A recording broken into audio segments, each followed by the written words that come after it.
Merveilleux. Donc, on a un grand programme aujourd'hui. Si vous voulez bien, on va débuter tout de suite. Donc, on a le plaisir d'accueillir Madame Carole Borde, qui est directrice logistique du 6 Chaudière-Appalaches. Et on a aussi Marie-Hélène Boulanger, qui est également directrice logistique du côté du CHU de Québec, Université Laval. Et Madame Victoria Danjou, qui est chef logistique, gestion de projet, amélioration des processus d'affaires au CHU de Québec également.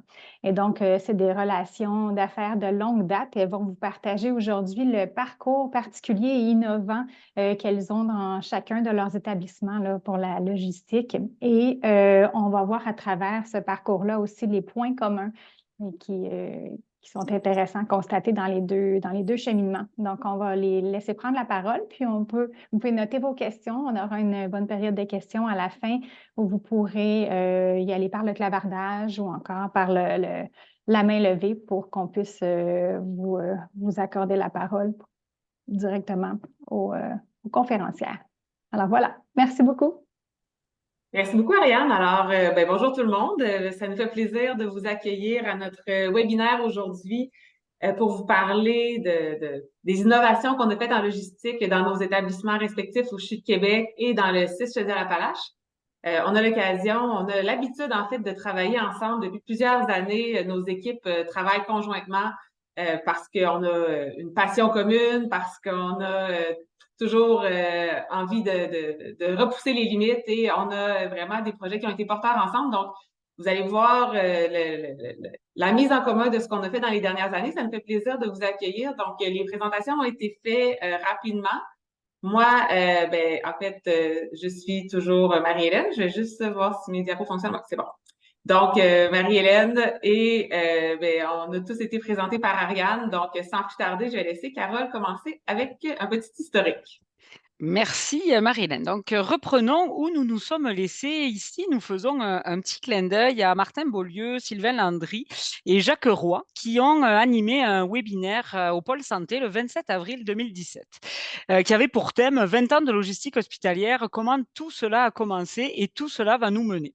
On trouvait que c'était un peu loin parce que Martin nous avait donné rendez-vous le 23 avril 2037. Donc on s'est dit on va quand même faire un petit jalon d'étape parce qu'il s'en est fait des choses là depuis 2015. Donc, on s'est dit qu'on allait vous partager quelques éléments depuis 2015. Lors de ce webinaire, donc on était vraiment parti de 1997.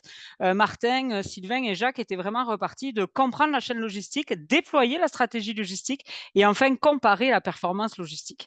Retraçons maintenant ce qui s'est passé depuis 2015. On va vous partager 3 étapes essentielles. Marie-Hélène, si tu veux, voilà, parfait. 3 étapes essentielles pour mettre la table, en fait, avant que on vous partage notre ligne du temps, parce qu'on a fait une ligne du temps, vous allez voir, vous allez vous y retrouver tout au long de la présentation. Mais au démarrage, essentiellement en 2015, donc création des directions logistiques, élaboration des plans directeurs logistiques et mise en place des équipes de gestion de projet. Alors, pour la création des directions logistiques, je vous rappelle qu'en 2015, lors de la réforme communément appelée la réforme Barrette, elle a instauré un positionnement très clair des directions logistiques au sein des comités de direction des nouveaux établissements. Une fonction logistique forte et présente à la table de décision stratégique. Toutefois, c'était des directions dites fourre-tout, des directions poubelles, entre guillemets, en 2015. Aujourd'hui, ce sont des directions incontournables 10 ans plus tard.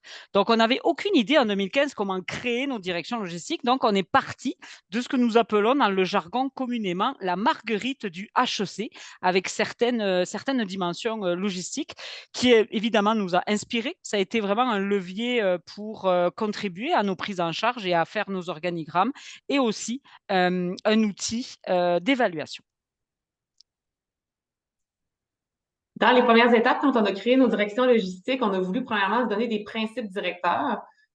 L'objectif ultime, vous l'avez sûrement déjà entendu si vous côtoyez des gens qui travaillent en logistique dans nos hôpitaux, mais l'objectif, c'est de libérer le personnel soignant de toute préoccupation logistique, puis ainsi améliorer la qualité des soins et services.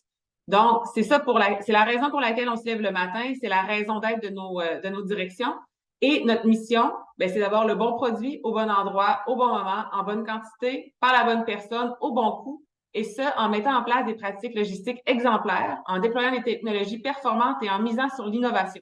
Donc, avec l'innovation, c'est là qu'on arrive plus dans notre vision. On veut se transformer, on veut une logistique invisible, on veut avoir vraiment tout ce qu'on peut faire pour améliorer notre performance. Donc, c'est l'esprit dans lequel vous allez nous reconnaître tout au long de la présentation. Première chose qu'on a faite, si vous voyez là, dans notre ligne du temps, en 2016, du côté du 6 Chaudière-Appalaches, il y a eu une première planification stratégique de la direction logistique.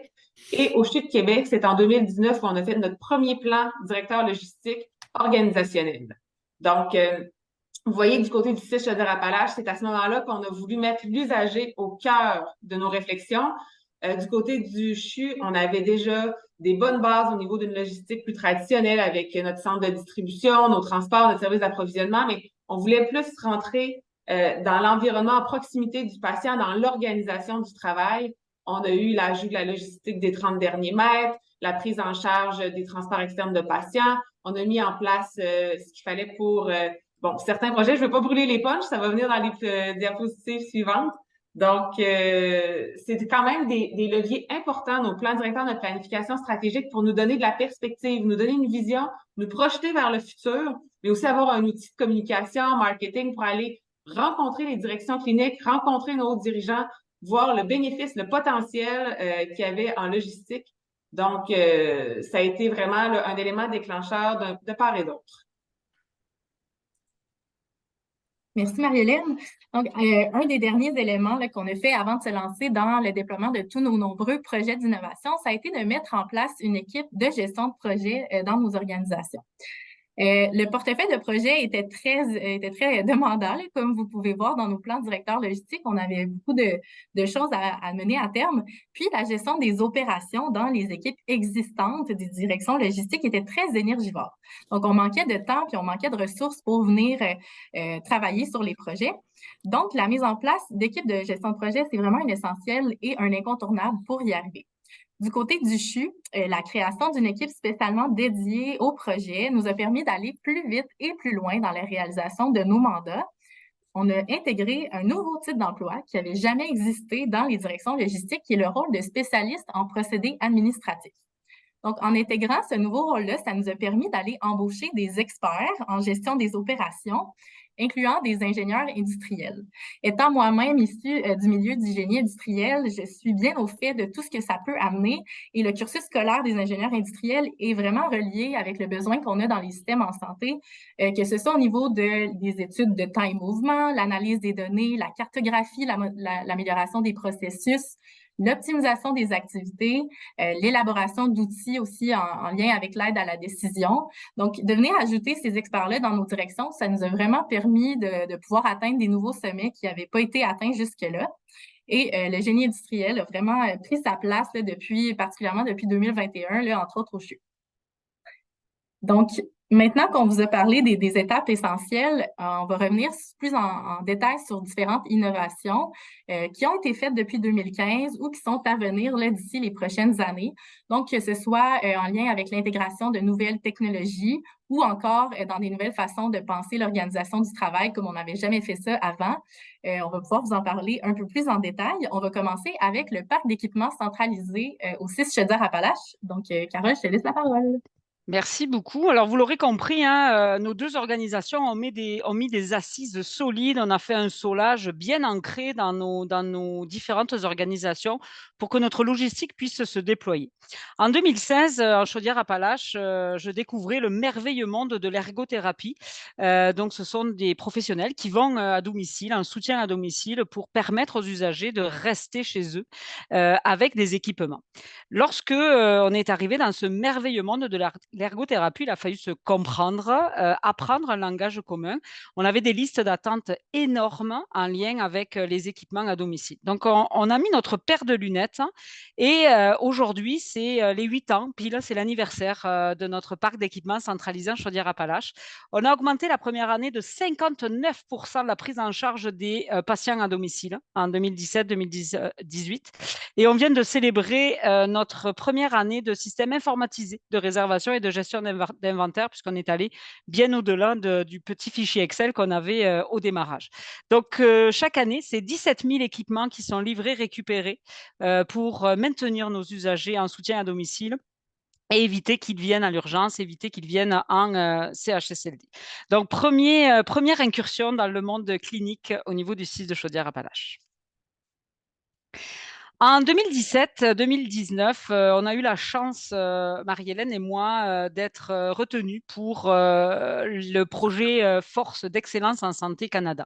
C'est un programme de développement du leadership qui est canadien, c'est une fondation, et nos 2 projets ont été supervisés par Monsieur Roger Paquette, président du conseil d'administration de l'INES.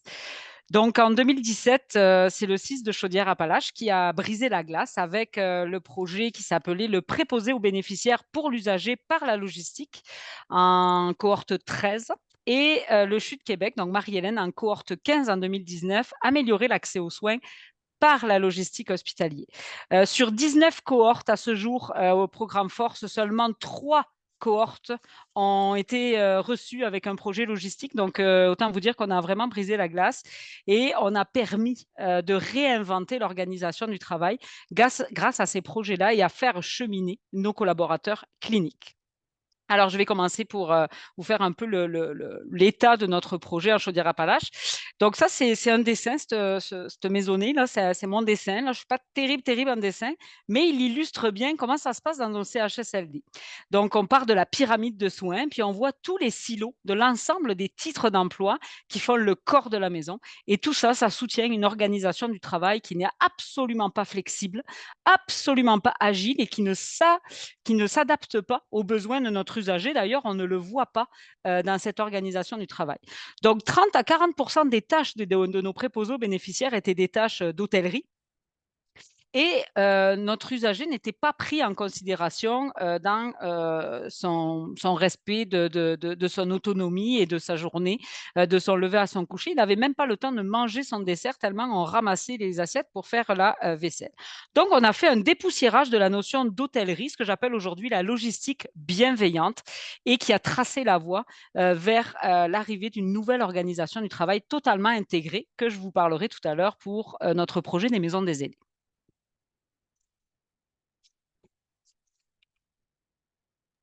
Maintenant, je vais vous parler en détail du projet Force du côté du CHU de Québec.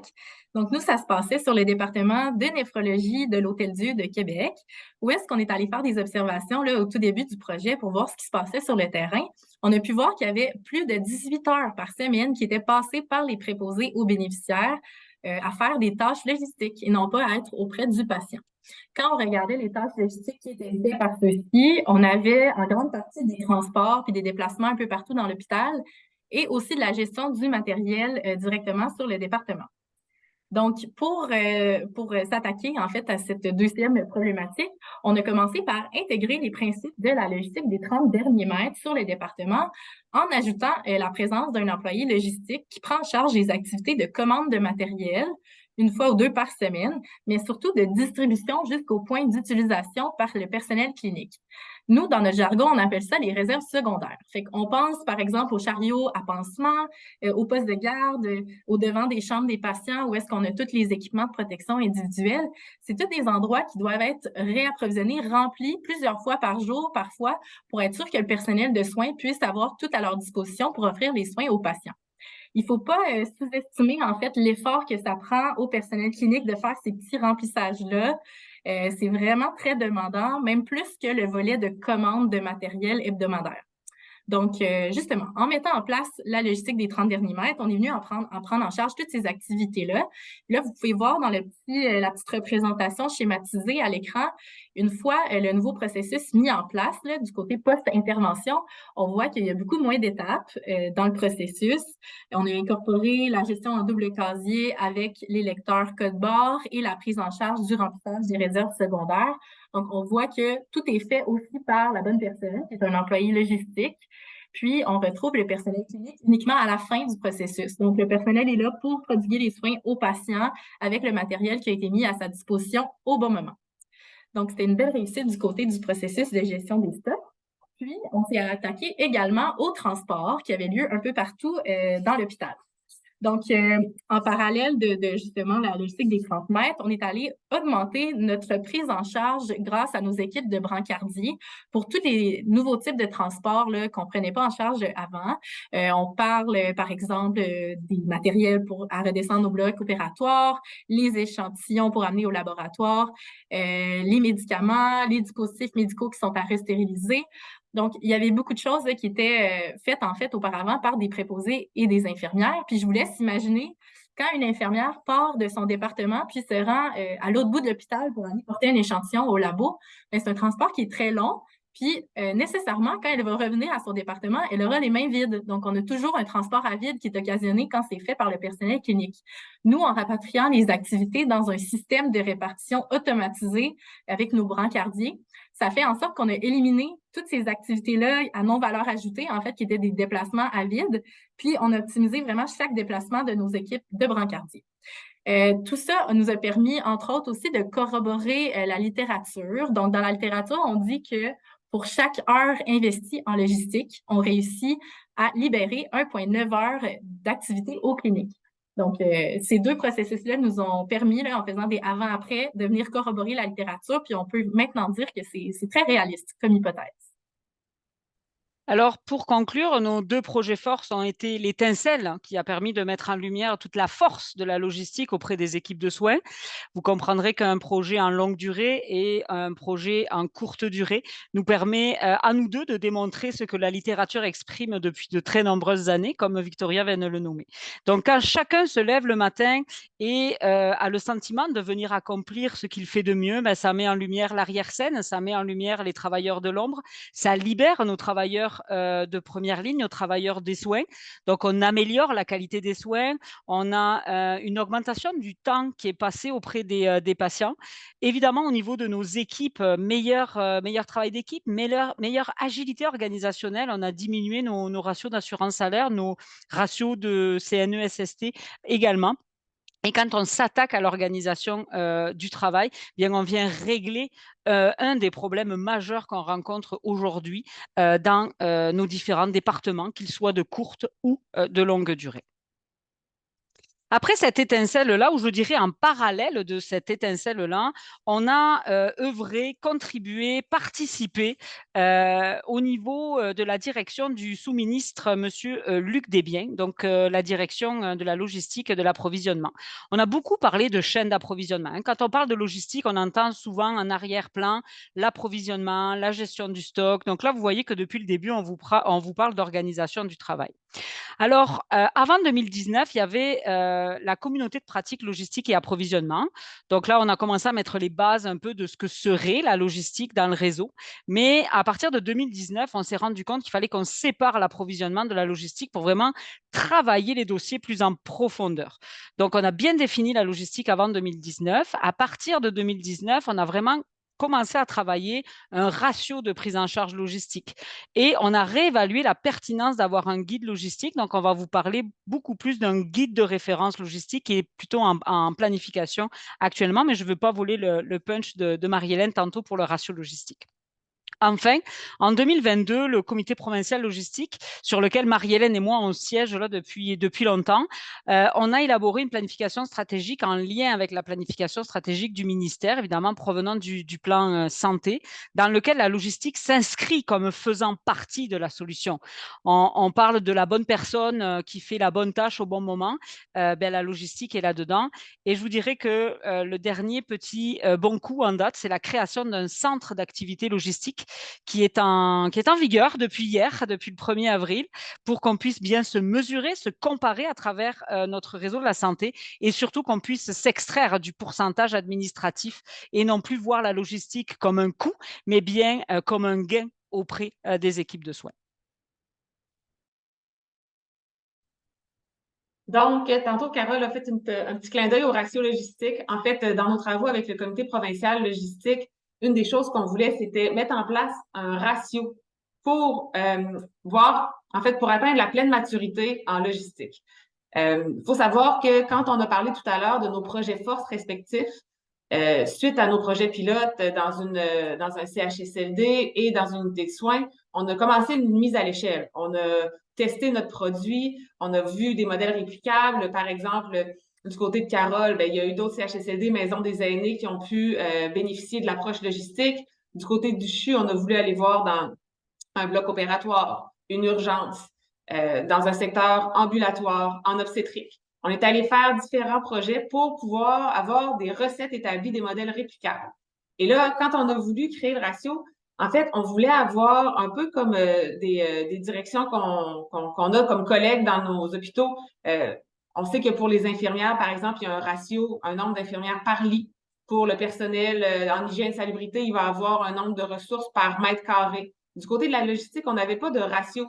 Et on a voulu voir si on prenait nos bonnes pratiques en matière de logistique de proximité, combien d'employés on aurait besoin pour soutenir le personnel clinique et améliorer l'accès aux soins. Donc, le ratio, en fait, c'est nos équipes respectives du côté du côté du CHU, c'est de l'équipe à Victoria qui a travaillé. La même équipe du côté de Carole a travaillé de son côté avec les données de ce qu'il y avait en longue durée. On a mis ça tout ensemble, on a regardé le temps requis pour le réapprovisionnement, pour différentes activités logistiques, d'arrière-scène, d'avant-scène. On a voulu aller voir les temps de transport, ce qu'on avait dans notre système de répartition. On a toutes mis nos données et chacune de notre côté, on est arrivé avec le même ratio qui disait que pour atteindre une pleine maturité en prise en charge logistique, on avait besoin de 0,165 ETC par lit. Bon, maintenant, on va travailler un peu les chiffres ensemble, on va les regarder. Mais 0,165 ETC, si on les applique au nombre de lits qu'il y a dans le réseau, bien, vous voyez qu'il y a 58 000 lits présentement dans le réseau, ce qui fait qu'avec le ratio logistique, on aurait besoin de 9 621 ETC logistiques pour atteindre notre pleine maturité. Quand on parle de logistique de proximité, c'est vraiment les employés logistiques qui sont à l'intérieur de nos milieux de soins, de nos hôpitaux, de nos maisons des aînés. Par exemple, ça ne compte pas les agents d'approvisionnement ou les employés au transport externe ou au centre de distribution. C'est vraiment dans notre logistique de proximité. Et on se souvient tout à l'heure qu'on a mentionné qu'à chaque fois qu'on investit un ETC en logistique, on libère 1,9 ETC clinique, ETC étant équivalent temps complet. Donc, ce qui voudrait dire qu'avec notre plein potentiel logistique, on pourrait libérer jusqu'à 18 280 ressources cliniques dans le réseau. Maintenant, on a quand même fait beaucoup d'observations dans nos organisations respectives. Du côté du CIS, je ne me souviens pas du chiffre, mais je sais que c'est des observations sur plusieurs quarts de travail. Du côté du CHU, si je me souviens bien, ça représentait un total de 260 heures d'observation de différents types d'emplois cliniques, jour, soir, nuit, fin de semaine. Et on pouvait voir, par exemple, que dans un bloc opératoire, à peu près 20 du temps est passé à faire des tâches logistiques. Dans un secteur obstétrique, c'est peut-être plus 30 Dans un secteur ambulatoire, ça monte jusqu'à 60 de temps qui est passé à faire des tâches logistiques parce qu'il n'y a pas de patients à nourrir, il n'y a pas de soins, les patients ne dorment pas sur place. Donc, on a pu confirmer ce qu'on lisait quand on regarde dans la littérature à l'effet que 30 du temps des PAB est consacré à faire des tâches logistiques. On était capable d'arriver en fait à des résultats similaires en moyenne. Donc, toujours avec nos fameux chiffres, on sait que le 13 janvier 2024, il y avait 47 927 préposés aux bénéficiaires dans le réseau, ce qui fait que si on compte 30 de leur temps associé à des tâches logistiques, c'est l'équivalent d'à peu près 14 000 personnes cliniques, soit des préposés aux bénéficiaires, qui font des tâches logistiques. Ça veut dire quoi le ratio appliqué à des organisations dans le réseau? Par exemple, au CHU de Québec et au CIS Chaudière-Appalaches, on a appliqué le ratio et vous voyez, le temps zéro, c'est au moment où on a réfléchi au ratio. Au temps zéro, il y avait dans notre logistique de proximité au CHU 126 équivalents temps complet qui travaillaient déjà dans nos 5 hôpitaux. Du côté du CIS, il y avait 75 employés logistiques qui existaient déjà. Au temps 1, lors de notre prise de mesure, vous voyez qu'il y avait une croissance à 150 du côté du CIS et à 188 du côté du CHU. Donc, on est vraiment en bonne voie d'atteindre notre plein potentiel. On a travaillé fort avec nos partenaires cliniques. On a travaillé fort avec notre haute direction. On a même des discussions avec le ministère pour avoir des sources de financement pour ajouter nos ressources logistiques, pour être capable d'aller libérer le personnel clinique. Mais au final, quand nos deux organisations vont avoir atteint leur plein potentiel à 465 équivalents temps complet logistique, c'est 833 personnes qui auront été réaffectées aux soins du patient. Donc, vraiment un gain intéressant. On change de sujet. Donc, dans notre ligne du temps, là, je nous amène un petit peu plus loin, vous allez voir, on fait un petit saut en 2026 parce que c'est notre finalité, mais on va revenir avec des étapes préalables. Une belle opportunité qu'on a eue pour revoir notre logistique du côté du CHU de Québec, c'était la construction du nouveau complexe hospitalier qu'on appelle le NCH. Donc, au NCH, on a un projet qui s'étale sur plusieurs années avec une finalité qui va nous être livrée là, autour de 2026 pour la réception avec réserve du bâtiment des soins critiques. Mais entre-temps, on a quand même eu le Centre intégré de cancérologie qui a été livré. On est en voie d'activer le cyclotron, le centre de recherche, la centrale d'énergie est fonctionnelle. Et la première étape, la première composante de notre grand projet a été la plateforme clinico-logistique. Donc, on va y revenir, mais l'idée avec le NCH, c'était vraiment de revoir notre logistique et de pouvoir appliquer nos principes directeurs à partir d'une page blanche. Donc, logistique invisible, essayer d'appliquer la logistique un peu à la Walt Disney avec tout en souterrain, circulation dédiée, just in time, arriver le plus près possible du point d'utilisation. Donc, on le voit peut-être pas clairement, là, mais entre la centrale d'énergie et la fin du bâtiment des soins critiques et le réaménagement de notre hôpital existant, il y a presque 1 kilomètre de long. Donc, ça prenait vraiment une logistique optimisée pour pouvoir vraiment atteindre notre plein potentiel. Fait que je vous parlais de la plateforme clinico-logistique. C'est un bâtiment qu'on a construit à l'extérieur de notre NCH qui nous a permis de regrouper les fonctions de services alimentaires, pharmacie, entreposage et distribution, incluant la reprographie. Et ces fonctions-là, en fait, ont pu être déployées au bénéfice des 5 hôpitaux du CHU de Québec et non seulement au bénéfice du NCH. Et c'est à cet endroit-là qu'on prépare les repas qui sont ensuite assemblés peut-être en just-in-time, je dirais en chaîne chaude, le plus près du besoin du patient quand on arrive dans les sites. Les resservices 24 heures pour nos médicaments sont préparés tous les jours à la PCL, sont acheminés dans chacun de nos hôpitaux. Et au niveau des fournitures, ben, les commandes sont préparées. On a plusieurs produits en inventaire. Et je vous amènerai à la diapo suivante où on voit une petite partie de notre PCL, mais ça nous a permis d'avoir différents équipements automatisés.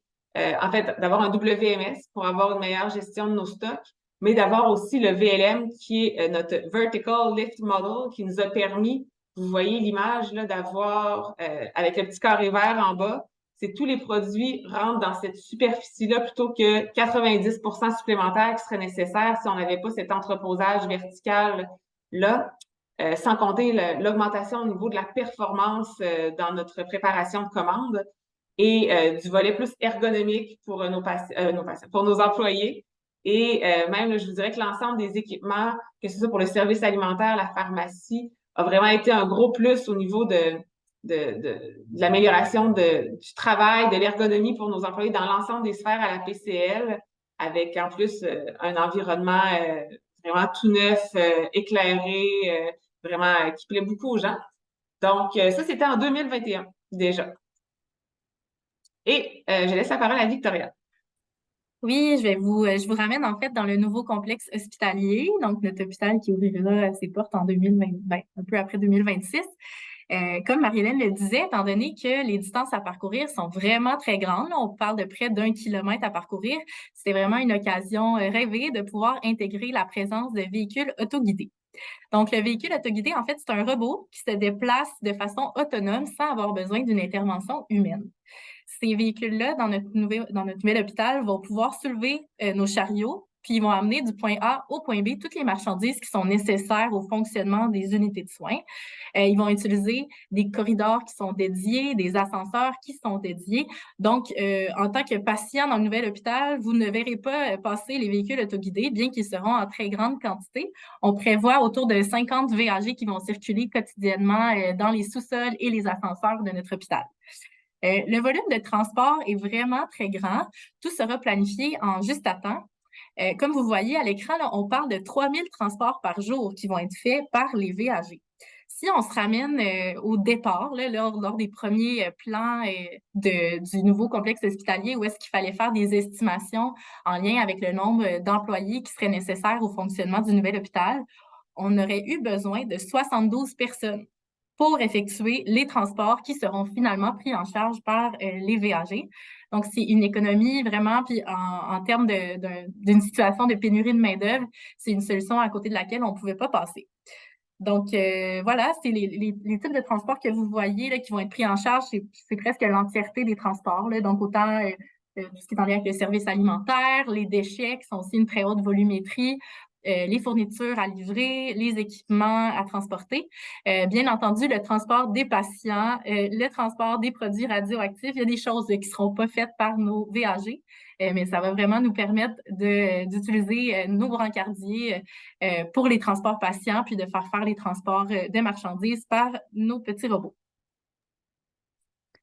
Merci, mesdames. Donc, quand vous regardez, on a mis les assises de notre maison logistique, on s'est attaqué à l'organisation du travail, on est venu comme bien structurer et rendre très robuste toute cette chaîne logistique. Et maintenant, on s'est dit, bon, pendant la Covid, on s'est un peu ennuyé quand même. On n'avait pas trop de projets à part livrer des EPI. Donc, on s'est dit, bon, qu'est-ce qu'on va faire après tout ça? Eh bien, on va s'attaquer à d'autres pistes d'optimisation potentielles où on peut apporter beaucoup de valeur ajoutée comme logisticien. Au CIS de Chaudière-Appalaches, un des impacts majeurs de la COVID-19 a été vraiment de prendre en charge des responsabilités qui étaient autrefois à la pharmacie et à la santé publique. Je vais vous parler de vaccins. En Chaudière-Appalaches, on a mis en place un dépôt de distribution régionale de vaccins, c'est-à-dire qu'on a centralisé sur un seul pôle l'entreposage et la préparation, ainsi que la distribution des vaccins et les fournitures qui y sont reliées. Nos équipes logistiques font les glacières de vaccins, les préparent, les expédient avec les fournitures afférentes. On s'assure de la traçabilité de la chaîne de froid, on s'assure du transport, on est disponible 7 jours sur 7. Donc évidemment, je vous passe tous les enjeux qu'on a vécus au départ, comme quoi on allait tuer du monde parce que la logistique allait s'occuper des vaccins. Mais aujourd'hui, je peux vous dire qu'on a livré plus de 2 millions de vaccins en Chaudière-Appalaches, toujours très, très forte en dessin. Vous voyez que ça, c'est mon dessin de à quoi ça ressemblait avant qu'on s'en occupe. C'était vraiment un plat de spaghettis. Aujourd'hui, les pharmaciens sont ravis puisqu'on a libéré l'équivalent de 2 assistants techniques en pharmacie, plus l'équivalent d'un demi-pharmacien en temps lors des grandes campagnes de vaccination. Aujourd'hui, avec l'arrivée des directions de la vaccination et du dépistage dans notre organisation, on peut les supporter. S'ils veulent mettre un autobus mobile, on est là. S'ils veulent faire de la vaccination de proximité, on est là, on est agile, on est flexible et c'est une grande avancée pour la logistique d'avoir pris en charge les vaccins. Je vous en ai parlé rapidement tout à l'heure, le projet Force de Chaudière-Appalaches, vraiment viser nos CHSLD. On s'en est servi. Vous vous rappelez de mon dessin là, un peu croche avec tous les silos. Vous retrouvez la maison à gauche là, avec l'usager qui éclaire le CHSLD. Ben, nos maisons des aînés aujourd'hui, l'usager est au centre. On a développé ce qu'on appelle l'hôtellerie, la logistique bienveillante des 5 derniers mètres, avec le dépoussiérage du titre d'emploi de préposé au pavillon, qui rentre dans la bulle du résident. Donc, il va faire son lit, il va faire le ménage de sa chambre, il va lui lire le journal, il va l'aider à s'habiller, il va discuter avec lui, il va faire un casse-tête avec lui. L'usager est comme à la maison. Notre employé logistique s'adapte au rythme de l'usager. Maintenant, nos usagers des maisons des aînés ont la chance et le bonheur de manger nos desserts au bon goût d'érable ces temps-ci. J'en profite, c'est toujours mon message publicitaire. 80% des érables sont en Chaudière-Appalaches. On fait d'excellents desserts. Donc aujourd'hui, nous avons cette hôtellerie de luxe où les frontières entre les directions, entre les titres d'emploi sont floutées, sont rendues beaucoup plus perméables. Et encore et toujours, on travaille cette organisation du travail. Au fur et à mesure que vous nous entendez, que vous voyez passer notre ligne du temps, on est avec les équipes de soins, on est avec les équipes cliniques, là où ça fait mal, sur le terrain, pour les aider. Merci, Carole. Je vous parle d'un autre projet dont on est très fiers, qui est la prise en charge de la préparation des chariots de cas pour les blocs opératoires. Donc, toujours dans le but d'agrandir notre offre de services et de redonner la bonne tâche à la bonne personne, on a commencé à travailler sur ce projet-là, ça fait déjà quelques temps. Puis, on a abouti en fait à notre solution finale il y a quelques semaines. Le CIF, d'ailleurs, va emboîter le pas d'ici 2026 pour faire un peu la même chose qu'on a commencé à faire, nous, du côté de l'Enfant Jésus. Donc, on a commencé, le projet se définit en trois volets. Donc, premièrement, on a commencé en assurant la gestion du stock dans l'unité de retraitement des dispositifs médicaux, donc dans l'URDM de l'Enfant Jésus, où est-ce qu'on a mis en place des doubles casiers pour la gestion du matériel, et de même que dans le bloc opératoire de l'Enfant Jésus, où est-ce qu'on a appliqué les principes de la logistique des 30 derniers mètres, donc en s'assurant du réapprovisionnement des réserves primaires, mais aussi du remplissage de toutes les petites réserves secondaires. Par la suite, on est allé s'intégrer, en fait, l'équipe logistique s'est intégrée dans la gestion du carrousel qui est situé un peu à mi-chemin entre l'URDM et le bloc opératoire. Le carrousel permet d'entreposer tout ce qui est fourniture jetable qui est destinée au bloc opératoire et aussi les dispositifs médicaux qui sont assemblés là, en fait, dans les chariots de cas pour se rendre dans le bloc. Donc, la gestion du carrousel a aussi été prise en charge par la logistique via le logiciel Copilote dans les derniers mois. Et finalement, depuis le 4 mars dernier, donc ça fait bientôt un mois, on a commencé à faire la préparation des chariots de cas. Donc, on a un employé, un magasinier qui travaille le soir à l'URDM à côté du carrousel pour faire la préparation des chariots de cas. Donc, toutes les opérations qui vont avoir lieu le lendemain dans le bloc opératoire de l'Enfant Jésus sont préparées en avance. Dans le fond, le magasinier utilise les listes d'intervention, utilise le matériel dans le carrousel, puis peut monter les cas. Puis tout ça est prêt pour le lendemain. Ça a super bien été jusqu'ici la prise en charge. Puis d'ailleurs, on a eu des visiteurs au courant du mois de mars à l'Enfant Jésus, des visiteurs de Agrément Canada qui sont passés dans le CHU, au CHU de Québec, qui sont allés observer plusieurs départements. Puis, ils ont été à même de constater l'implication de la logistique dans la préparation des chariots de cas. On a reçu des très bons commentaires de la part d'Agrément Canada.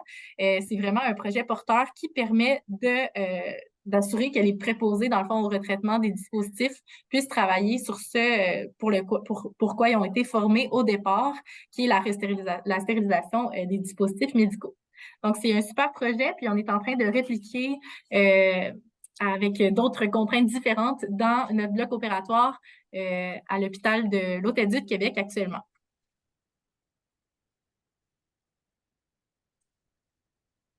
On a eu la chance, Carole et moi, d'aller visiter le CHUV à Lausanne, où on a pu voir un super équipement. On parlait de préparation de chariot de cas, on parlait du RDM avec Victoria.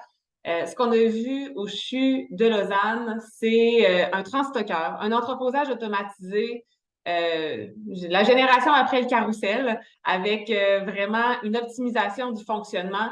Là, on voit sur les photos, le transstockeur, c'est très, très grand. Il est en dessous du bloc opératoire. Tout ce qui est stérilisé est amené à l'étage au-dessus.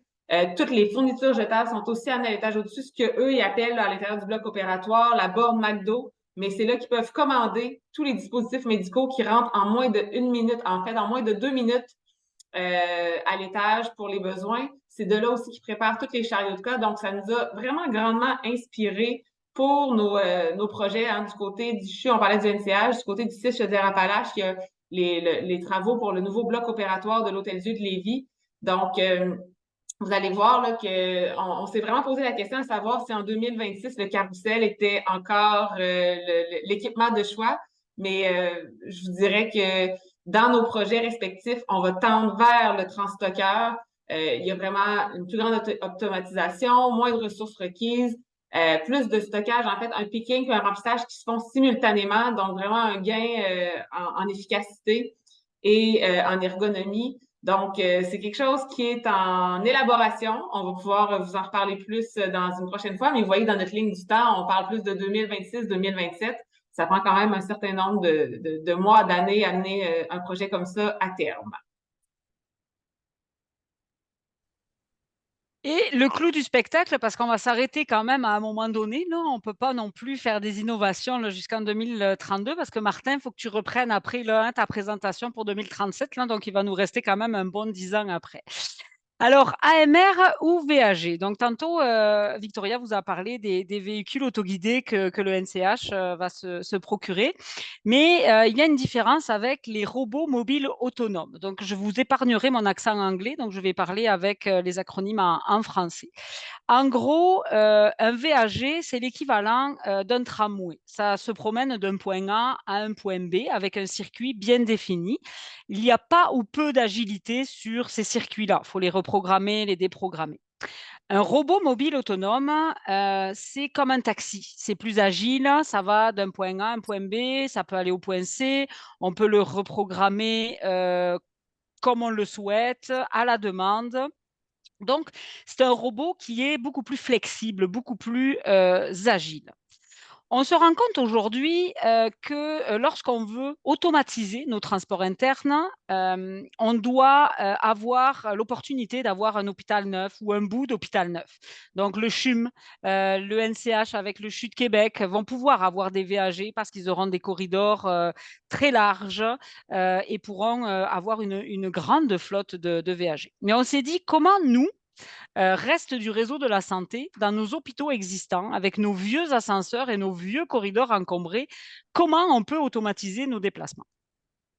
On peut changer d'acétate, Marie-Hélène. Donc, on s'est dit, il nous faudrait un robot mobile autonome qui soit agile, flexible et qui puisse prendre nos chariots existants. Alors oui, on s'est promené, on est encore sur la photo, Marie-Hélène et moi, là, sans chapeau. Là, je suis un peu déçue, on aime bien faire des photos avec chapeau. Il en existe beaucoup des robots mobiles autonomes. Vous en voyez un là sur la photo qui déplace des endoscopes là, d'un point A à un point B à l'hôpital au CHU de Nantes en France.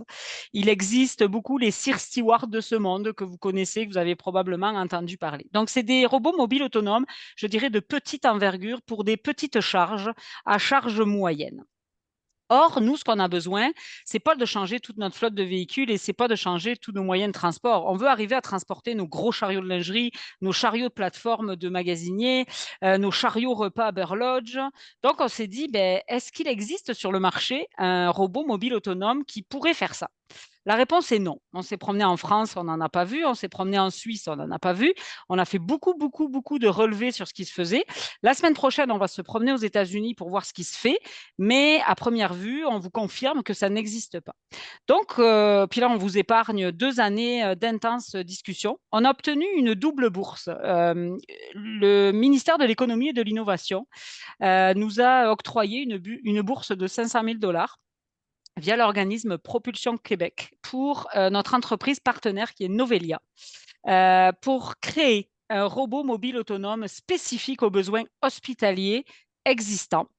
Et nous-mêmes, 3 organisations du réseau de la santé, CHU de Québec, CIUS Centre-Sud de Montréal et le CIS de Chaudière-Appalaches, on s'est vu octroyer une bourse également de 500 000 $ du Bureau de l'innovation du ministère de la Santé pour contribuer à l'élaboration de ce robot mobile autonome qui s'appelle Piwi.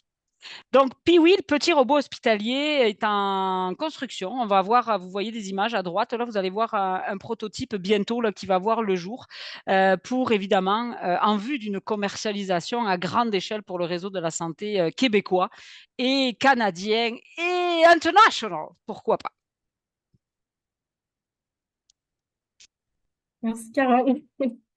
Donc, de mon côté, j'ai la chance de faire partie de la relève El Karma. Là, vous allez me dire qu'est-ce que ça mange en hiver, cette chose. El Karma, en fait, c'est l'acronyme des noms de nos 3 directrices là, au CHU, au CIS Chaudière-Appalaches et au CIS du Centre-Sud de l'île de Montréal. Donc, Elisabeth, Carole et Marie-Hélène. On a créé un sous-comité là, avec les différents membres de ces 3 directions-là. Puis, on est un sous-comité officiel, en fait, du CPL, donc du Comité provincial logistique. De notre côté, nos 3 directrices, on trouve qu'elles parlent beaucoup. Donc, on a décidé de ne pas les inclure dans le sous-comité. C'est plutôt des fans, puis attendre de voir qu'est-ce qu'on va produire là, avec la relève. Puis, ça, sur quoi on travaille, en fait, c'est les niveaux de maturité logistique. On n'a pas encore trouvé la formule gagnante pour représenter visuellement un peu l'évolution de nos directions respectives. Sur l'écran, vous voyez, à gauche, c'était la marguerite d'HEC, incluant les 30 derniers mètres. Puis là, on s'est rendu compte que ça ne nous permettait pas de mettre une notion d'avancement en pourcentage. Bon, on a créé un autre indicateur qui vient augmenter au fil qu'on prend des activités en charge au CHU de Québec. Mais c'est pas ça encore la réponse. En fait, on se rend compte que ces indicateurs-là ne représentent pas la maturité logistique. Je vais vous donner un exemple en lien avec les transports internes. Quand on prend en charge un transport d'un prélèvement au laboratoire qu'on fait faire par un brancardier plutôt que par le personnel clinique, bien, on vient augmenter la prise en charge de la direction logistique et donner la bonne place à la bonne personne. Par contre, quand on vient intégrer 50 VAG dans un nouvel hôpital, c'est comme si ça ne transparaît pas dans les indicateurs qui existent actuellement, alors qu'on s'entend que ça vient vraiment augmenter la maturité de notre organisation. Donc, avec mes collègues du comité, on est en train de réfléchir à une façon de l'illustrer, mais surtout de calculer ou bien de définir comment on peut passer d'un niveau de maturité à un autre dans les différentes sphères de notre chaîne logistique. Donc, on s'en vient avec un outil là, on travaille aussi en collaboration avec Martin, bien entendu, pour peut-être faire approuver ça et pouvoir le partager au reste du réseau, puis que ça devienne un nouveau modèle inspirant pour tout le monde et qu'on puisse se comparer en utilisant l'indicateur qu'on va vouloir qu'on développe. Alors tout ça, c'est sûr que ça s'est pas fait en criant ciseaux, hein. On a planté des petites graines pour récolter nos tomates aujourd'hui. C'est d'ailleurs la conclusion tantôt de notre présentation. En 2015, on était no name. On sortait de nulle part, donc il a fallu qu'on nous fasse confiance. Il a fallu qu'on se fasse connaître, qu'on fasse nos preuves. Donc assurément que le plus grand défi, c'est l'adhésion ou l'acceptation aux différents projets sur lesquels on a pu contribuer. Évidemment, des grands défis de communication par rapport à la mise en place des changements, mais aussi se comprendre. On n'a pas le même langage, les cliniciens et les logisticiens. Beaucoup de projets en cours. Pourquoi prioriser des projets à saveur logistique? Méfiance, scepticisme, je vous en ai parlé là, de certaines parties prenantes face aux résultats attendus. Beaucoup de changements de ressources humaines dans certains postes clés et moins clés. Donc, le roulement de personnel nous a parfois été défavorable. Changement de culture profond, hein, quand on s'attaque à l'organisation du travail qui est la même depuis des années, des décennies. C'est très difficile hein, de s'attaquer à une culture qui est ancrée, qui est propre à chaque organisation, propre à chaque équipe aussi. Donc, on a peu ou pas de données probantes sur les différents dossiers de réussite. En fait, on a des données probantes sur le fait que les employés cliniques font beaucoup de logistique, mais on a peu de données probantes sur la réussite de projets logistiques implantés. Les systèmes d'information très archaïques qu'on a dans nos établissements qui ne donnent pas toujours la bonne information complète et requise au bon moment. On doit développer beaucoup d'outils aussi pour accompagner les gens qui vivent le changement sur le terrain. Et le fameux décalage horaire avec les équipes cliniques, on travaille sur des unités qui sont 24/7. Et nous, la logistique, on est beaucoup plus sur un horaire de 7 à 5. Donc, on est moins en accord, je dirais, par rapport à nos heures de travail. Et je dirais notre défi majeur, c'est ne pas parler d'argent. Si vous parlez d'argent, si on arrive directement sur un département en disant ça va te coûter tant et je vais changer ta vie, ça ne fonctionnera pas. Il faut d'abord faire ses preuves. Donc, tous ceux qui commencent par parler argent, ça, c'est un défi que vous ne surmonterez pas. Je peux vous le confirmer. Oui, il y a eu des défis qui ont été surmontés, mais il y a aussi eu des facteurs de succès là, qui nous ont permis d'être où est-ce qu'on est rendu aujourd'hui en 2024. Premièrement, du côté de nos deux établissements, c'est sûr que l'appui de la haute direction a été essentiel. C'est vraiment ce qui nous a propulsés. Donc, on est très reconnaissante de ça. Au niveau de la co-construction avec nos partenaires cliniques, entre autres grâce à la réalisation des projets force, ça a été quelque chose qui nous a aidés. Puis on continue là, à faire de la co-construction avec nos partenaires, ce qui nous permet d'aller plus loin. L'intégration de l'ingénierie, génie industriel, l'importance qu'on accorde aux données, la corroboration de la littérature aussi, c'est quelque chose qui nous a permis d'avancer. Séparer la gestion opérationnelle de la gestion de projet pour nous libérer de la capacité. L'opportunité des grands projets comme les constructions de nouveaux hôpitaux, la pandémie qui a été un levier d'une certaine façon pour faire voir nos couleurs à nos collègues des autres directions. La pénurie de main-d'œuvre, la reprise des activités post-pandémie qui sont également un levier. On doit trouver des nouvelles façons de venir pallier à la pénurie de main-d'œuvre. Puis la logistique est vraiment une solution sur laquelle on peut mettre beaucoup d'emphase. Puis finalement, on ne peut pas passer sous le silence la motivation sans limite de nos équipes. Donc, comme vous le voyez, on a des directrices qui ont une très grande motivation puis qui nous permettent d'aller plus loin. Puis ça découle dans nos équipes, autant dans les équipes de gestionnaires, dans les équipes sur le terrain, nos brancardiers, nos magasiniers, tout le monde qui sont au travers de la chaîne logistique ont un rôle vraiment important. Puis c'est grâce à eux qu'on peut continuer à développer nos belles directions, puis qu'on va se rendre d'ici 2037 à quelque chose de très intéressant pour les réseaux de la santé. Alors, pour terminer, écoutez, vous voyez tout au long de la présentation, nos deux organisations ont eu la volonté de se doter d'une logistique de soins exemplaire. Les résultats sont au rendez-vous, autant pour les patients, les usagers, les soignants que nos organisations respectives. La logistique s'inscrit donc aujourd'hui, en plus avec l'arrivée de Santé Québec, comme faisant partie de la solution. On a été capable de comprendre les différents besoins, les différents enjeux que les équipes vivaient sur le terrain au niveau clinique et d'y trouver une réponse plus que satisfaisante. Je dirais que ce qui nous rejoint, c'est notre grande capacité d'exécution. On est capable de mener à terme des projets et de voir des résultats concrets. On s'est alliés ensemble dans cette aventure depuis 2015 parce qu'on est plus fort ensemble, on va beaucoup plus loin ensemble. On a une conclusion simple pour vous. On a essayé de prier, mais ça ne fonctionne pas comme on le souhaiterait. Donc, plantez vos semis et vous récolterez des tomates, c'est assuré. Elles sont belles. On est rendu à faire notre ketchup. On va monter une usine avec Marie-Hélène probablement dans les prochains mois. Merci beaucoup. Merci pour cette excellente présentation. On en aurait pris encore longtemps et on avait bien hâte de voir le lien entre les deux images sur la diapo de conclusion. Alors, la boucle est bouclée. J'invite les participants à poser leurs questions dans le clavardage ou même à lever la main pour qu'on puisse vous adresser la parole. Il y a déjà de l'action. Donc, on va y aller avec Marilyn Maillot. Vous pouvez allumer votre caméra et votre micro.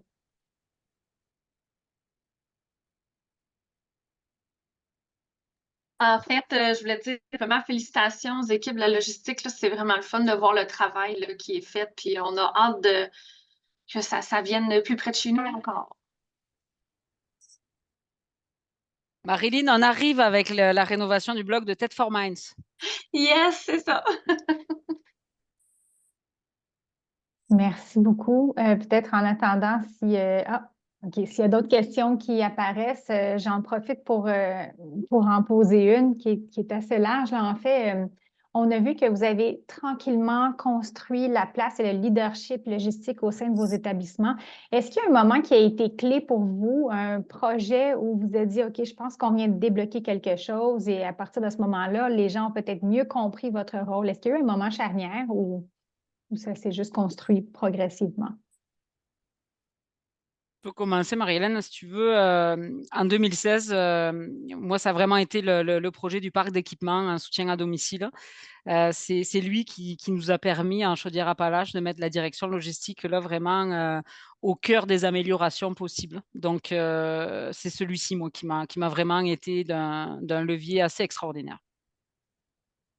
J'aurais envie de dire de mon côté le volet quand même assez progressif là, en lien avec le projet Force, la mise à l'échelle qu'on est allé tester dans différents hôpitaux, différents secteurs, toujours en collaboration, essais, erreurs, résultats. Donc, on a créé une grande collaboration. Puis après, ben, la mise à l'échelle nous a permis d'ajouter des ressources, de bien mettre en place notre équipe. Fait que probablement ça. Puis tu sais, il y avait quand même aussi au même moment toutes les réflexions avec la plateforme clinico-logistique, avec le nouveau complexe hospitalier. C'était beaucoup d'initiatives logistiques dans une période assez condensée. Merci, à la recherche de la souris et du micro. Je vois que les gens se répondent. Victoria répond aux questions. Quelqu'un demandait un magasinier peut assembler combien de chariots de cas durant un quart de travail et elle répond entre 30 et 45 chariots. Donc, merci. Il n'y a pas d'autres questions dans le clavardage. Je vais laisser une petite seconde aux gens pour en poser d'autres si jamais vous avez... Ah, il y a une question ici. Allez-y, monsieur. Bonjour. J'ai trouvé très intéressant l'installation des matériels de transport automatisés dans le nouveau centre hospitalier. Et je voulais demander, est-ce que ça serait possible de les intégrer dans les structures qui sont déjà existantes? C'est une question un peu spécifique, mais je voulais En juste fait, avoir une idée. Dans le fond, votre question, c'est de savoir si nos véhicules autoguidés qui vont prendre en charge les transports peuvent être intégrés dans l'existant. Dans les centres hospitaliers est déjà existant. Non, c'est ce que ça, c'est la raison d'être du projet Piwi pour le robot AMR. C'est parce que les véhicules autoguidés ont besoin de circulation dédiée, d'ascenseurs compatibles, de corridors beaucoup plus larges. Donc, on est vraiment dans des constructions neuves. Le projet qui est en développement présentement, le robot qui est en développement de type AMR, c'est celui qui va venir faire, en fait, prendre en charge les transports dans nos hôpitaux existants ou faire des fois le lien entre la partie neuve et la partie existante. Donc, ça va être à venir sous peu. Parfait, merci beaucoup. Le robot soulève plusieurs questions. On a Jean-Marc Bineau dans le clavardage qui dit: pourriez-vous nous en dire un peu plus sur Piwi? Quand serait-il opérationnel? Le CHU et le CIS Chaudière-Appalaches seront-ils copropriétaires de la solution? Et donc, quelqu'un nous dit merci de faire les heures supplémentaires avec le décalage horaire. Oui, ben, un beau coucou à Jean-Marc. Jean-Marc est à Paris actuellement. On a fait un article avec Jean-Marc il n'y a pas longtemps.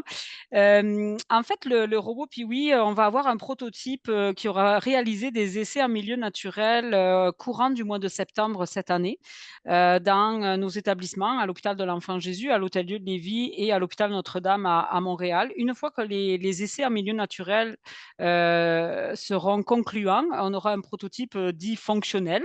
Donc, on sera rendu à la commercialisation du prototype avec les ajustements requis. Et à ce moment-là, il sera disponible là, pour le reste des établissements.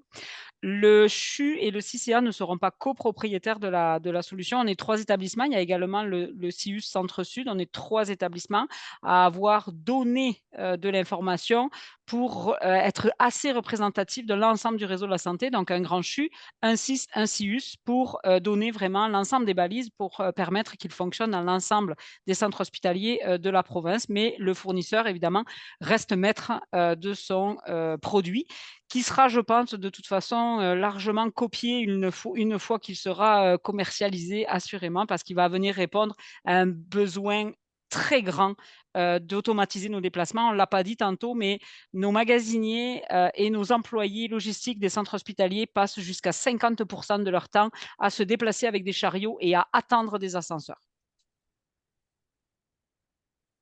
Bon, je vais poser une autre question du clavardage et ensuite je passe la parole à Denis Chenevert. Donc, Luc Tremblay demande: avez-vous identifié les sources d'autofinancement pour vos projets où les différents éléments ont nécessité un financement externe? Je vais y aller avec Piwi, puis Marie-Hélène, si tu veux y aller peut-être avec votre bâton de pèlerin pour les ETC logistiques. Pour Piwi, on s'est fait dire non à peu près 832 fois avant que finalement le MEI nous dise oui d'un côté, puis là finalement on nous a dit oui de l'autre. Donc on s'est ramassé à avoir 2 fois 500 000 au lieu d'une fois qu'on avait comme prévu au départ. Donc la réponse est non. Il faut prendre son bâton de pèlerin, puis aller démontrer qu'on est une valeur ajoutée et non pas un coût collatéral. Donc, pour Piwi, c'est ma réponse. Je laisserai y aller, Marie-Hélène, pour le reste. Du côté en fait, pour l'ajout des ressources logistiques, on a commencé avec des sources de financement à l'interne. En fait, notre haute direction nous a aidés en ajoutant un financement pour nous aider à produire nos projets vitrines, être capable de faire une preuve de concept. Mais après, quand est venu le temps de la mise à l'échelle, on est allé chercher certaines sources de financement, entre autres avec un projet vitrine qu'on a fait avec le ministère qui nous ont aidés là, à financer pendant 1 an l'ajout de plusieurs équivalents temps complet. Mais après coup, on a dû trouver certaines stratégies, entre autres là, avec la conversion de certaines bourses AA3 qu'on a pu convertir en employés logistiques. Mais je vous dirais que ça demeure quand même un défi constant là, d'être à l'affût des différentes sources de financement pour arriver à nos fins. Merci beaucoup. On va y aller avec une dernière question. Denis Chenevert, directeur du pôle santé. Merci beaucoup pour cette magnifique présentation très intéressante. Vous avez mentionné d'entrée de jeu que vous aviez fait une distinction importante entre l'approvisionnement et la logistique, mais on sait que, en réalité, il y a une forte corrélation entre les deux. Et les politiques d'approvisionnement, comme on les connaît traditionnellement, sont beaucoup orientées vers le plus bas soumissionnaire, ce qui peut comporter des problématiques en matière de création de valeur lorsqu'il est le temps d'acquérir quelque chose qui permet de faire de l'innovation comme vous avez réalisé. Est-ce que ces politiques ont été un frein pour vous? Est-ce qu'il y a eu des changements opérés pour être capable d'avoir la capacité d'aller chercher quelque chose qui n'est pas nécessairement relié au plus bas soumissionnaire, mais à sa valeur ajoutée éventuellement dans le processus? Quelle excellente question. J'y vais, Marilyn. Merci de me laisser y aller. C'est ma spécialité, Je cherche l'approvisionnement. vraiment le bon angle pour la réponse, Carole, mais je vais essayer de compléter. Parfait. En fait, je vais essayer d'y aller. On ne s'est pas attaqué à la chaîne d'approvisionnement en tant que telle parce que tous nos projets d'organisation du travail ne nécessitaient pas d'acquisition. Donc ça, en partant, c'est vraiment du jus de bras qu'on a mis pour réorganiser le travail et soulager les équipes de soins. Quand on parle après, c'est vrai, d'acquisition, quand on voit les robots, oui, c'est tellement normé que effectivement, ça nous arrange finalement que le robot, il n'existe pas, qu'on est en train de développer parce qu'on n'est pas obligé de mettre ça dans 800 000 critères d'appel d'offres. On le sait que ça n'existe pas, donc on est comme dans un espace d'innovation. D'ailleurs, merci pour l'opportunité d'avoir pu parler au secrétariat du Conseil du Trésor jeudi dernier lorsqu'on était à votre activité, mercredi dernier, parce qu'on s'inscrit vraiment dans leur espace innovation avec Piwi, le petit robot. Mais effectivement, c'est un peu complexe là, ce bout-là, mais ce n'est pas ma spécialité par contre. Puis en fait, pour compléter, je dirais que tout ce qui est règles en matière de gestion contractuelle, c'est rarement des règles qui sont facilitantes dans nos acquisitions quotidiennes. Mais jusqu'à maintenant, on a fait avec pour les projets, que ce soit pour nos véhicules autoguidés, différents types d'entreposage automatisés dans lesquels on veut se diriger pour, tu sais, vraiment, là, pour l'instant, il y a le projet d'innovation en lien avec Piwi qui pour l'instant est pas encore en mode acquisition de toute façon. Mais pour le reste, on a fait avec les règles. Mais on est beaucoup dans l'organisation du travail, dans l'humain, donc ça se prêtait moins. C'est pour ça qu'on cherche un peu l'angle de réponse, là, mais pour l'instant, ça serait ce que je peux vous dire là, de mieux. Moi, j'aurais peut-être une question à Martin Beaulieu. Finalement, Martin, est-ce que tu changes ta date du 24 avril 2037 ou tu la conserves? Parce qu'il s'est passé tellement de temps depuis votre dernier webinaire, là, il y a trop d'affaires, là, je pense. Ouais, mais je pense que, hey, merci de me tendre une perche comme ça, là, mais je voulais la changer parce que la retraite allait peut-être arriver plus vite que prévu. Mais là, je vois de toute façon là, que ça roule tellement là, tu sais, que j'aurais pas grand-chose à dire là, dans 5-10 ans. Vous allez avoir déjà tout brûlé des beaux punchs là, que j'aurais pu formuler. Là, tu sais. Donc, on va continuer de se tenir au courant comme ça, là, comme on le fait régulièrement. Merci. Donc, on a un peu des promesses de séminaire de l'avenir. Je vous remercie d'avoir été là, d'avoir été en grand nombre. Merci à nos 3 présentatrices. C'est un plaisir de vous recevoir aujourd'hui. On suit, nous aussi, la suite des projets avec grand intérêt. J'en profite pour vous inviter au prochain séminaire du Pôle Santé qui est le 17 avril. Et cette fois, c'est sur l'approche santé globale du CIS de la Montérégie-Est. Donc, on a 2 personnes de la Montérégie-Est qui viennent nous parler de l'équipe DRH, Anne-Valérie Fournier et Manon Baudet. Et l'approche santé globale s'intéresse à l'expérience employée puis à la conciliation vie professionnelle, vie personnelle. Donc, un autre gros dossier. Merci beaucoup. Une bonne semaine à tout le monde et à très bientôt. Merci beaucoup. Merci. Au revoir. Merci à tous. Au revoir.